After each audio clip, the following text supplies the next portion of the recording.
nous Alain Juppé, autre personnalité majeure de l'opposition, puisque vous êtes candidat à la primaire de l'UMP pour la présidentielle de 2017. Bonsoir, merci beaucoup d'être là. Bonsoir, Claire Chazal.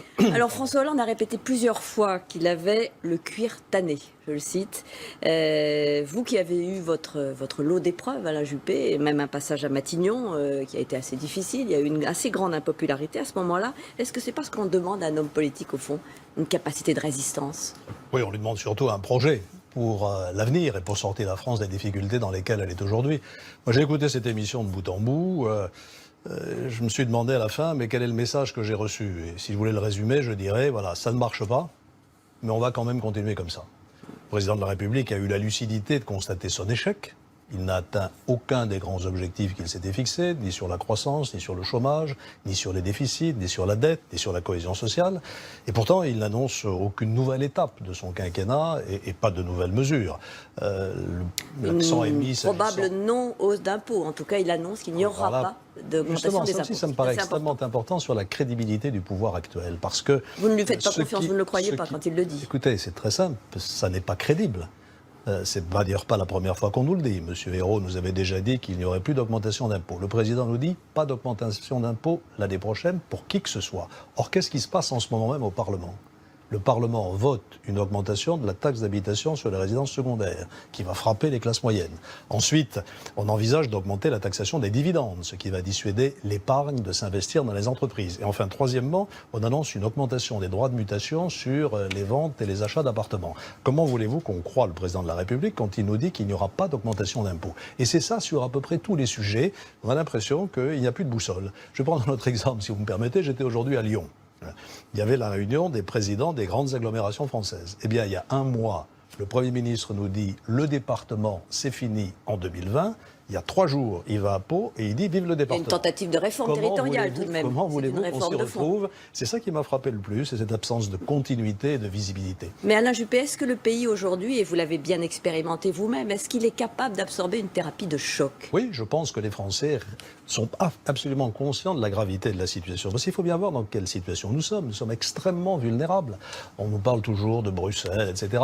Notre vraie vulnérabilité, ce sont les marchés. Nous empruntons aujourd'hui 500 millions d'euros tous les jours pour financer nos dettes. Il suffirait que les taux d'intérêt remontent un tout petit peu pour que nous soyons complètement emportés dans la tempête. Et je n'ai pas entendu le président de la République évoquer ce souffle de liberté dont nos entreprises ont besoin. Il parle emploi aidé. Et le jeune Marseillais lui a expliqué pourquoi ça ne marchait pas, les emplois aidés. Il parle de son pacte de responsabilité. Plus personne ne sait ce que c'est. Nos entreprises ont besoin d'un grand souffle de liberté. La chef d'entreprise qui était là a d'ailleurs été déçue sur la réponse du président de la République. Elle a même eu cette phrase très forte: la machine à complexifier ne s'est pas arrêtée. Mais vous-même, Alain Juppé, vous allez être candidat, vous serez peut-être désigné par le parti. Qu'est-ce que pas vous... par le parti, j'espère. Non, parce que si c'est par le parti, ça ou marche si c'est pas. une primaire ouverte, non, par l'ensemble. Par les Français, en tout cas, c'est ce que vous souhaitez. Participer aux primaires, j'espère que ce sera un large éventail de Français. Ouverte en principe. Si vous êtes désigné... En principe.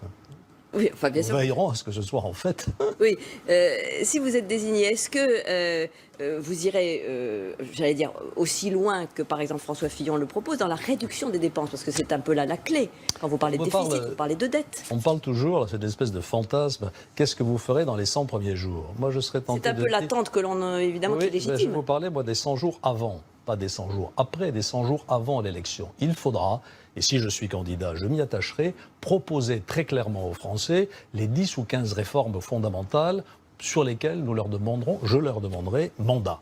Et il faudra que ce soit fait en toute clarté. On les voit bien, ces réformes aujourd'hui. Je parle du souffle de liberté sur les entreprises. Il faut agir sur le coût du travail, la durée du travail, le marché du travail, le coût de l'énergie, la simplification, le financement de l'épargne. Il faut aussi refonder de fond en comble notre école, en commençant par les écoles maternelles et élémentaires, où il faut revoir la pédagogie de l'apprentissage de notre langue, sur les lycées et les collèges, sur l'entrée à l'université. On voit bien les réformes qui sont devant nous. Et je suis, de ce point de vue, beaucoup moins pessimiste que beaucoup d'observateurs. Je crois que les Français sont prêts à accepter ces réformes à une condition, c'est qu'on leur montre clairement le cap avec visibilité et continuité. Quel est selon vous le candidat à la présidence de l'UMP cette fois qui incarne le plus ces propositions, ces axes de réflexion? Moi j'ai dit que j'étais neutre, j'ai reçu avant-hier... Vous n'allez pas dire pour qui vous allez voter? Bruno Le Maire à Bordeaux. Oui, on a vu là un rapprochement. Non, j'ai écouté très attentivement ce qu'il disait. Je vais recevoir Nicolas Sarkozy, je pense, dans une dizaine de jours à Bordeaux. J'écouterai aussi ce qu'il va dire, que l'UMP ait besoin d'un nouveau souffle, ça va de soi. Elle vient de traverser une période épouvantable qui a traumatisé nos militants. Donc il faut repartir sur des bases nouvelles. Qu'il faille tout casser, j'en suis moins sûr. Oui, alors que Nicolas Sarkozy propose en tout cas de supprimer le nom. Il faut rester en tout cas fidèle à ce qui est l'ADN de l'UMP, dont j'ai été le premier président, c'est-à-dire le rassemblement de la droite et du centre. C'est pour ça qu'on a fait l'UMP. Vous avez dit que François Hollande ne pouvait pas aller au bout de son quinquennat. J'ai dit ça, moi ?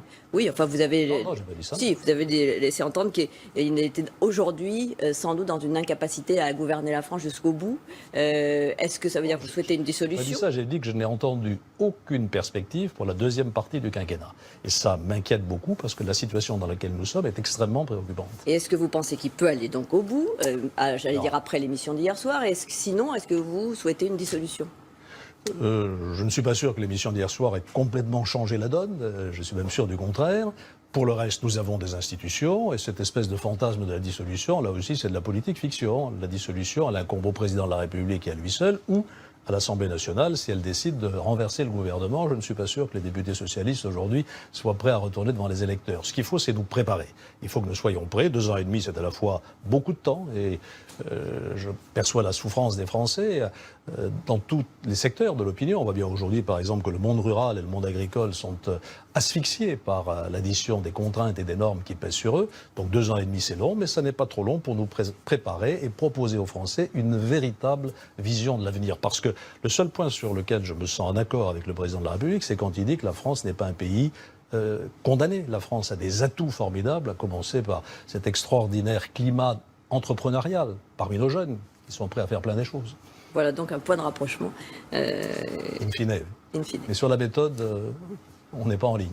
On a bien aperçu les différences. Merci beaucoup Alain Juppé d'être venu sur ce plateau au lendemain de l'intervention du chef de l'État.